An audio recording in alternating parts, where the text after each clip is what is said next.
Bonjour, je suis Stéphanie. Vous m'entendez là? Oui. Je suis Stéphanie Bonnel.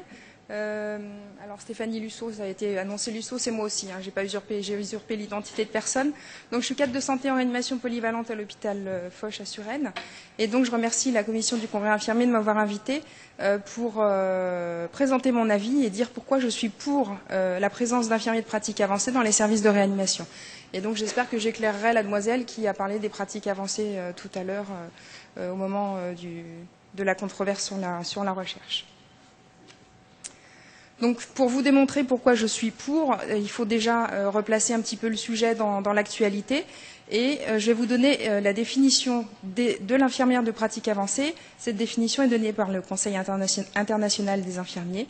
Et donc, la définition officielle dit qu'une infirmière qui exerce en pratique avancée est une infirmière diplômée qui a acquis des connaissances théoriques, le savoir-faire nécessaire aux prises de décisions complexes, de même que les compétences cliniques indispensables à la pratique avancée de sa profession.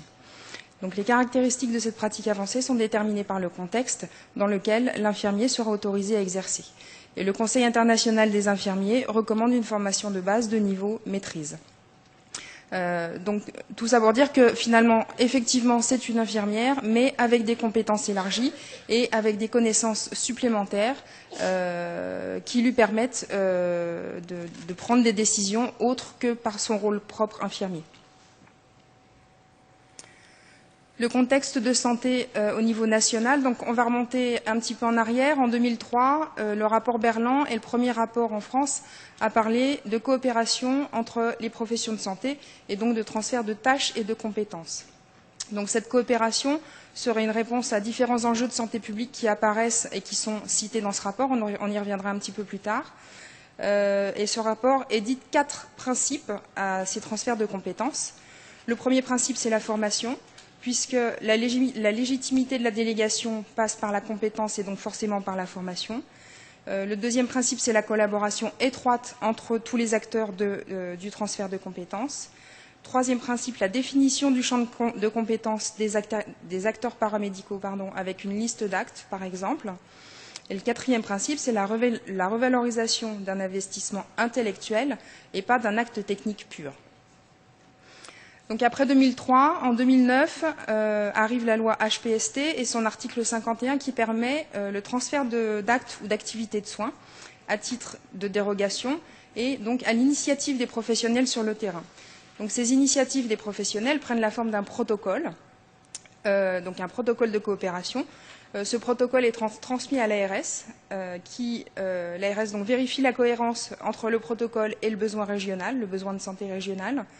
Ensuite, soumet ce protocole à l'HAS qui, elle, vérifie que le protocole apporte garantie de sécurité et de qualité des soins aux patients. Donc, après avis HAS-ARS, donc l'ARS autorise ou non, par arrêté, la mise en œuvre de ce protocole. Donc, depuis 2009, l'ARS a édité plusieurs guides, documents d'aide à la mise en place de ces infirmiers cliniciens de pratique avancée. Donc, elle a d'abord construit un guide méthodologique qui permet l'élaboration des protocoles de coopération dont on vient de parler. Puis, elle a élaboré un guide de cadrage qui n'est pas finalisé encore, mais qui est en cours de relecture, qui faciliterait la mise en place des infirmiers cliniciens de pratique avancée dans les établissements de santé. Donc, pour exemple, ce guide de cadrage contient beaucoup d'informations théoriques, réglementaires, etc. Pour aider les établissements de santé, mais il contient également des documents pratiques. Donc, par exemple, ce logigramme, qui était un document de travail de ce guide de cadrage, et donc logigramme organisationnel et hiérarchique qui positionne l'infirmier clinicien à différents niveaux de l'institution. Donc, le rectangle orange, par exemple, l'infirmier clinicien, qui a une activité transversale sur les différents services, les différents pôles, qui serait rattachée directement à la direction des soins, ou une autre activité toujours transversale, mais rattachée à un cadre de pôle, par exemple. Enfin, voilà. Donc, du coup, des outils très pratiques et aidants pour faciliter cette mise en place. Et donc, on est en 2015. Et donc, 2015, le projet de loi relatif à la santé. Et donc là, ce projet de loi parle clairement d'infirmiers de pratique avancée. Alors, il en parle beaucoup au niveau des soins, des prises en charge de pathologies chroniques, des parcours de soins complexes, mais il donne des champs de compétences qu'on pourrait facilement des champs de compétences qu'on pourrait élargir aux différents services des établissements, et notamment aux services de réanimation. Ce projet de loi, pour l'instant, n'a pas encore été examiné au Parlement, mais c'est prévu pour le début d'année. Et alors, il dit que les règles professionnelles existantes pour chaque profession et celles concernant l'ensemble des professions paramédicales sont toujours applicables, sous réserve qu'il y ait un décret qui modifie ces règles professionnelles. Il parle aussi des activités de pratique avancée, donc activités qui peuvent concerner l'orientation, l'éducation, la prévention ou le dépistage. Et donc là, on voit bien qu'on est dans le cadre des pathologies chroniques. Mais on peut là aussi élargir l'activité sur des services plus aigus.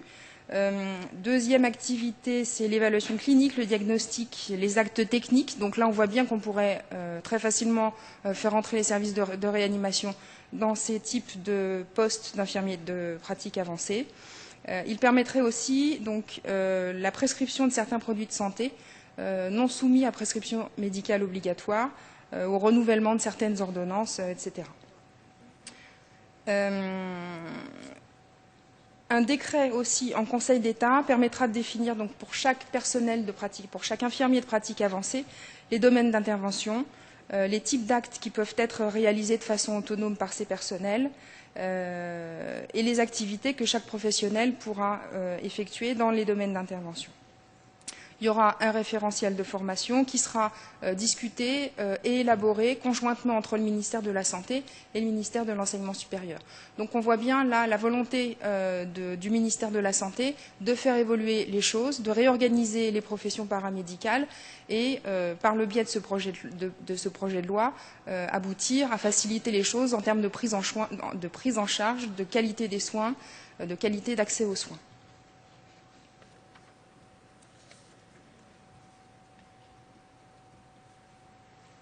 Donc les enjeux cités dans le rapport Berland en 2003 dont on parlait tout à l'heure, ils sont au nombre de 6.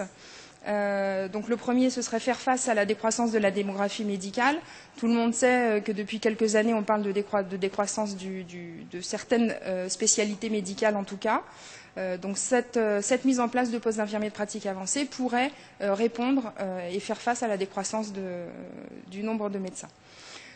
Ensuite, optimiser le système de soins, régulariser certaines pratiques existantes,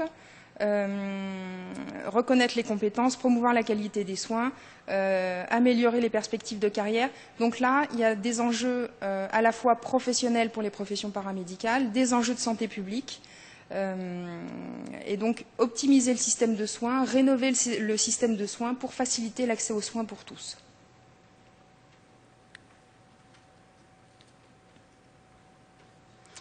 En parallèle, on a eu une évolution de la formation depuis plusieurs années maintenant. Aujourd'hui, le diplôme d'état d'infirmier permet d'acquérir le niveau licence. Donc, on en parlait tout à l'heure, mais c'est un niveau licence en tout cas. Il y a quelques années, il y a eu création de 2 masters de sciences cliniques infirmières. Donc, master 1 et 2, un à l'université d'Aix-Marseille et l'autre à l'université de Saint-Quentin. Et puis, il y a, donc après le master, il y a le doctorat, et donc il y a quelques infirmiers, mais ça reste très confidentiel évidemment parce qu'il y en a très peu, donc quelques infirmiers qui passent des doctorats, et là c'est essentiellement en sciences de l'éducation, en éthique et en sociologie. Concrètement, la réanimation, c'est ça. Donc, au final, la prise en charge des patients chroniques, ça, c'est pas tout à fait notre truc. On voit que l'infirmière qui travaille en réanimation, elle a besoin d'un bagage énorme en termes de connaissances, de compétences, de mise en lien des choses, etc. Et donc, de formation. Donc, ça fait aussi plusieurs années que les infirmiers de réanimation réclament une spécialisation. En Europe, ça existe, en Belgique, en Suisse, il faut un diplôme, il y a une formation spéciale pour exercer en réanimation, et tant que ce diplôme n'est pas obtenu, on ne peut pas exercer en réanimation. En France, donc il n'y a pas de diplôme, il n'y a pas de spécialisation, et donc c'est au bon vouloir des institutions, au bon vouloir des services de réanimation, de former leur personnel à la prise de poste. Donc ces formations répondent au livret de compétences élaboré par les SRLF, donc il y a quand même un cadre, il y a un guide, il y a quelque chose qui sert de base à ces formations, mais on voit bien que c'est pas suffisant et les gens réclament plus. En 2013, la commission du congrès infirmier de la SRLF a mené une enquête donc, dans les services de réanimation pour faire un état des lieux quant aux pratiques avancées existantes, alors pas pratiques avancées, mais aux actes délégués qui étaient exécutés dans les services de réanimation en termes de délégation d'actes, etc. Donc 391 répondants à cette enquête, dont 70% de personnel paramédical. C'était une enquête de pratique et d'opinion. Donc dans ce tableau, on voit, alors, dans la première colonne, c'est les actes qui sont délégués aux infirmiers par habitude de service. Dans la deuxième colonne, c'est les actes qui sont délégués aux infirmiers par le biais de protocoles de service. Et dans la troisième colonne, ce sont des actes délégués sur prescription médicale.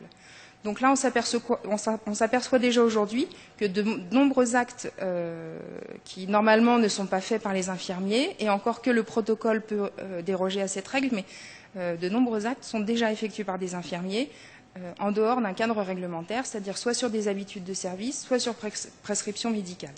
Pose de voie veineuse jugulaire externe, pour 29% des répondants infirmiers, ils font cet acte sur prescription médicale, comme la pose de cathéter artériel radial.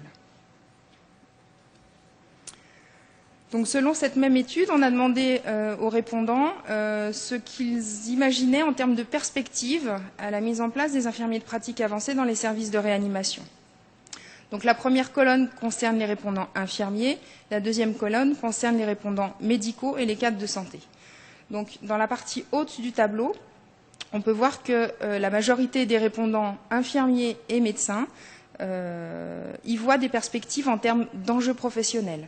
La reconnaissance des compétences spécifiques, l'évolution de carrière, l'amélioration de la qualité du travail et la fidélisation des infirmiers qui est quand même plus perçue par les médecins que par les infirmiers. Tout ça, c'est des enjeux professionnels qui sont bien perçus par les répondants.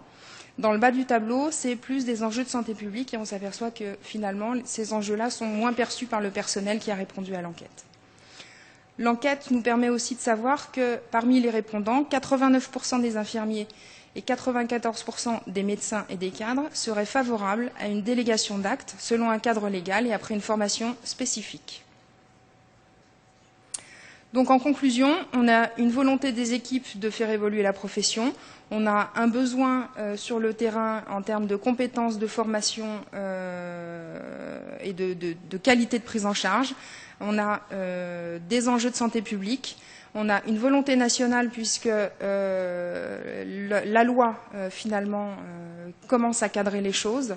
Voilà. Donc pourquoi je suis pour les infirmiers de pratique avancée? Parce que je pense vraiment que ce sera un plus pour nos services de réanimation. On en parle effectivement beaucoup dans les prises en charge de pathologies chroniques, mais je pense qu'effectivement les infirmiers de pratique avancée ont une grande place à prendre dans les services de réanimation.